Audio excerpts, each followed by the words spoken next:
जी, नमस्कार दोस्तों, ज्ञानालय में आपका स्वागत है।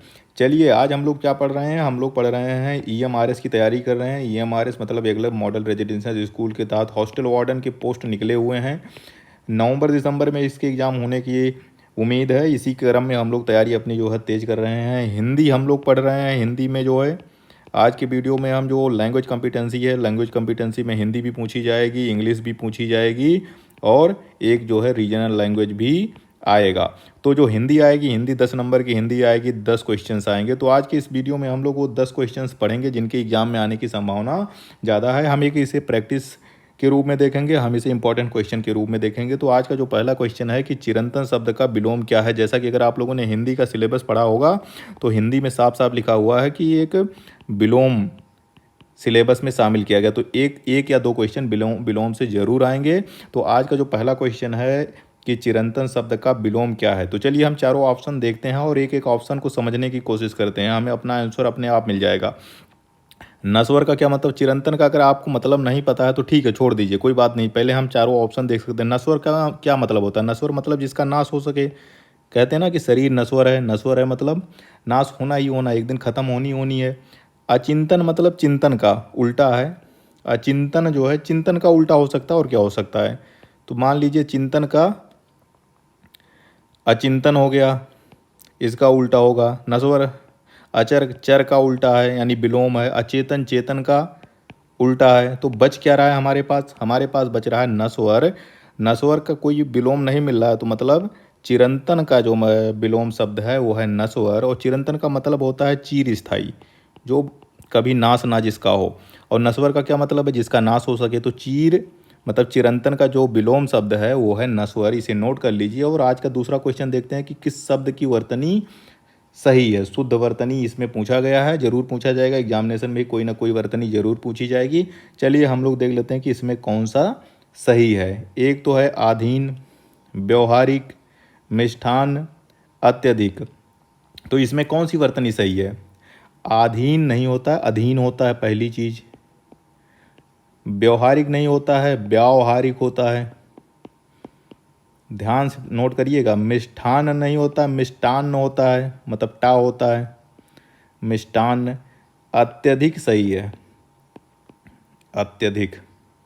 तो आपका जो है शुद्ध वर्तनी किसकी है, अत्यधिक की। आधीन नहीं अधीन होता है, व्यवहारिक नहीं व्यावहारिक होता है, मिष्ठान नहीं मिष्टान्न होता है, और अत्यधिक जो है सही शब्द सही वर्तनी दी गई है। तीसरा क्वेश्चन देखते हैं। जो अगर हम लोग हिंदी का सिलेबस देख ही लिया था, हिंदी में यह है कि संधि जरूर पूछी गई। संधि समाज से एक एक क्वेश्चन कम से कम आएंगे ही आएंगे। तो संधि से एक क्वेश्चन पूछा गया है कि दयानंद में कौन सी संधि प्रयुक्त हो रही है। कौन सी संधि दयानंद में है, गुण संधि, दीर्घ संधि, व्यंजन संधि या यण संधि है। सब के सब क्या हैं, चारों जो है स्वर संधि के एग्जाम्पल हैं। स्वर संधि में दयानंद स्वर संधि है। अब स्वर संधि में ही भी ये पूछ रहा है कि उसमें गुण संधि है, दीर्घ संधि है, व्यंजन संधि है या यण संधि है। अब इसको आपको तोड़ना पड़ेगा, दयानंद को तोड़ना पड़ेगा। जब तक संधि विच्छेद नहीं करोगे, संधि विच्छेद का मतलब है कि संधि का क्या मतलब है, संधि का मतलब है वर्णों का जोड़। दो वर्णों को जोड़ से जो विकार उत्पन्न होता है उसको संधि कहते हैं। और जब इसी वर्णों को आपस में अलग कर दिया जाए तो उसको संधि विच्छेद कहा जाता है। संधि विच्छेद अगर हम करेंगे इसका दयानंद का, तो हमें आसानी से पता चल जाएगा कि इसमें गुण संधि है, दीर्घ संधि है, व्यंजन संधि है या यण संधि है। तो दयानंद में अगर तोड़ोगे तो कहाँ से तोड़ोगे। मान लीजिए आपको कुछ नहीं पता है दयानंद के बारे में, तो कोई भी जोड़ हो, मतलब संधि का मतलब जोड़ है। अब जोड़ कोई भी हो, कुछ ना कुछ गांठ जरूर पड़ जाती है, कुछ ना कुछ निशान जरूर मिल जाएगा। तो कहीं से भी तोड़ोगे आप, यहीं दा या के बीच में ही कहीं इसको तोड़ सकते हो, और कहीं तो तोड़ नहीं सकते हो।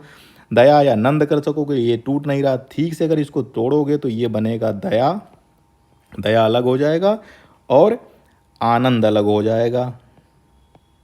आनंद, दया धन आनंद बराबर क्या हो जाएगा, दयानंद। दयानंद। अब ये बन क्या रहा, जैसे दया में बड़ा की मात्रा है और आनंद में बड़ा है ही है, दोनों मिलके बड़ा हो गए। बड़ा कहाँ हो गए, यहाँ पे या पराग बनता है या, यानी बड़ा। तो जब आ और बड़ा आ जब आपस में मिलते हैं तो बड़ा हो जाता है। और ये एग्जाम्पल है किसका, दीर्घ संधि का। दीर्घ संधि का एग्जाम्पल यही है कि आ से आ मिलता है, अगर ई से ई मिले, ऊ से ऊ मिले तो वो दीर्घ संधि का एग्जाम्पल होता है। तो दयानंद में दया प्लस आनंद मिल रहा है, मतलब बड़ा आ प्लस बड़ा आ मिलके बड़ा हो रहे हैं, तो ये किसका एग्जाम्पल है? दीर्घ संधि का एग्जाम्पल है। चलिए देखते हैं चौथा क्वेश्चन। त्रिलोचन, त्रिलोचन कौन सा समास है? फिर मैंने कहा भाई संधि और समास से एक एक क्वेश्चन जरूर आएगा, तो यहाँ समास से एक क्वेश्चन आ गया। ठीक है, समास जो क्या है वो ये है, शब्दों का जोड़ है। दो शब्द बनाइए, जोड़ दीजिए, उससे कोई तीसरा शब्द बन जाए तो जाहिर सी बात है वो समास हो जाएगा।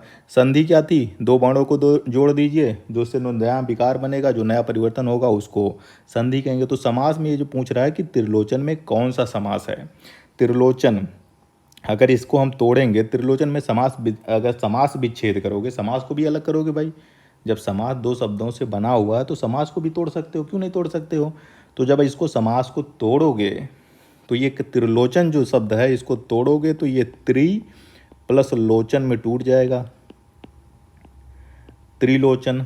अब इसका क्या मतलब होगा? त्रि का मतलब होता है तीन, लोचन का मतलब होता है नयन या आँख। ठीक है, आँख हो गया। तो त्रिद, तीन आँखों वाला, इसका पूरा मतलब होगा तीन आँखों वाला। तीन आँखों वाला कौन है? बताइए भाई, तीन आँखों वाला कौन है? तीन आँखों वाले होते हैं शिव जी। शिव जी महाराज को, भगवान शिव में तीन आँखें पाई जाती है, तो त्रिलोचन का मतलब भगवान शिव होता है।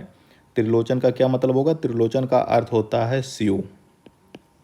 शिव इसलिए कि भगवान शिव के पास तीन आंखें थी, दो दो थी और एक माथे पे जो थी वो। इस प्रकार जो है तीन आंखों वाले यानी त्रिलोचन को शिव कहा जाता है। अब ये एग्जाम्पल किसका है? कर्मधारय, यमक अलंकार या बहुव्रीहि अलंकार का? ये एग्जाम्पल है बहुव्रीहि अलंकार का। बहुव्रीहि अलंकार का ये मतलब होता है कि हर, देखिए जो समास होती है वो दो शब्दों का जोड़ होता है, एक पहले होगा एक शब्द, एक बाद में होगा। बहुब्रीहि समास ये कहता है कि इसमें कोई भी शब्द जो है, कोई भी शब्द प्रधान नहीं होता है, सब गौण होते हैं।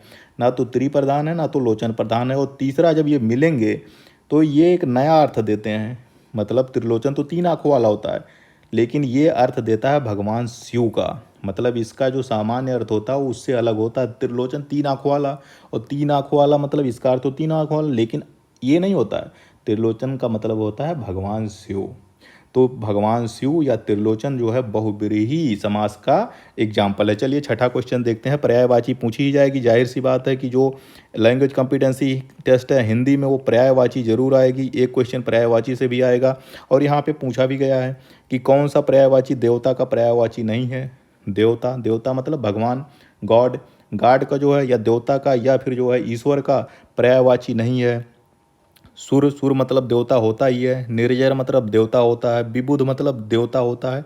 द्विज का मतलब होता है, कहीं कहीं द्विज का मतलब पंछी होता है, और कहीं कहीं द्विज का मतलब ब्राह्मण होता है, ब्राह्मण होता है। तो इस प्रकार जो है भगवान या देवता का पर्यायवाची शब्द द्विज नहीं है। द्विज का मतलब ब्राह्मण होता है या पंछी होता है।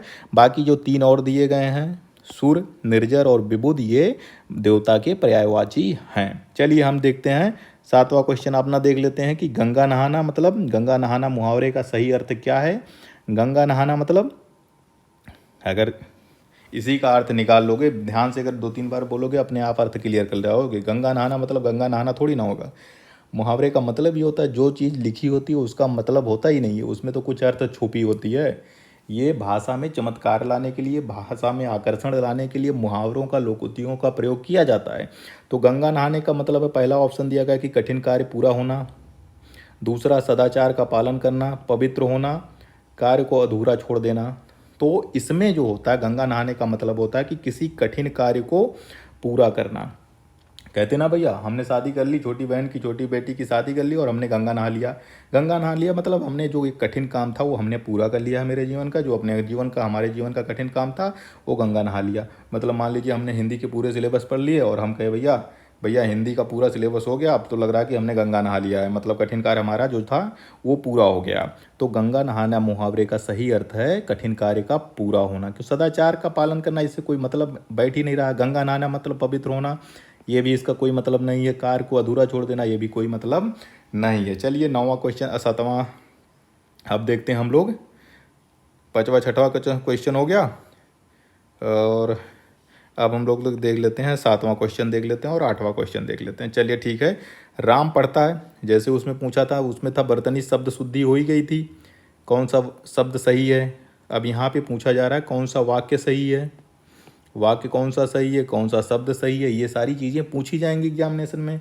तो राम पढ़ता है ये किस तरह का वाक्य है, राम पढ़ता है, इंग्लिश में कहें तो क्या हो जाएगा भाई, राम रीड्स। तो क्या है, प्रेजेंट इंडेफिनिट टेंस है, इंग्लिश में है प्रेजेंट इंडेफिनिट टेंस है, और हिंदी में इसको कहें राम पढ़ता है, तो ये क्या सरल वाक्य है, संयुक्त वाक्य है या मिश्रित वाक्य है।